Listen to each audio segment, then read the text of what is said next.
أهلا وسهلا بكم، كل سنة وانتم طيبين وعيد سعيد عليكم يا رب العالمين. في العيد وبننتظر أحبابنا وأصدقائنا وقرايبنا إن هم يشرفونا وينورونا، والزيارات في الأعياد.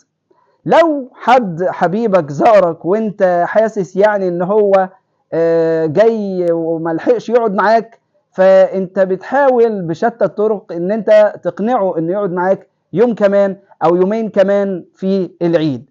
ازاي تقدر تعبر لحد من اصدقائك الاجانب لما يزوروك، او لو انت عايش في بلد اجنبي وبتتكلموا كلكم انجليش مع بعض وعايز تقنع حد ان هو يستنى معاك يوم كمان او يقعد معاك وقت اطول، ممكن بكل سهولة تقول له بعض الجمل اللي انا هقولها لك دي.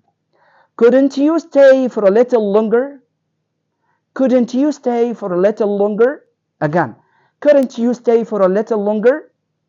Are you sure you can't stay for another couple of days? Are you sure you can't stay for another couple of days? Must you leave now? ومعناها ايه الجمل دي؟ معناها ان انت بتقول له هو انت يعني لازم تمشي دلوقتي؟ ما ينفعش ان انت تقعد معانا يومين كمان؟ ما ينفعش ان انت تقعد معانا وقت اطول؟ هل انت متأكد ان انت ما انتش هتقدر تكيف اوقاتك ان انت تقعد معانا وقت اطول؟ طبعا كل ده بيشجع الزوار ان هم يقعدوا معانا. ما نبقاش بقى واخدين منهجية الناس اللي بتقول ايه يا بخت من زار وخفف ونقدر نتكلم انجليش بسهولة ونقنع الناس ان هي تقعد معانا.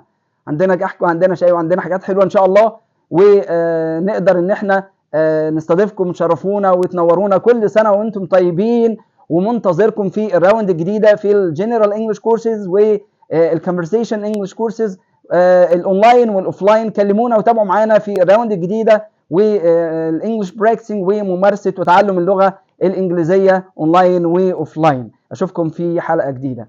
السلام عليكم.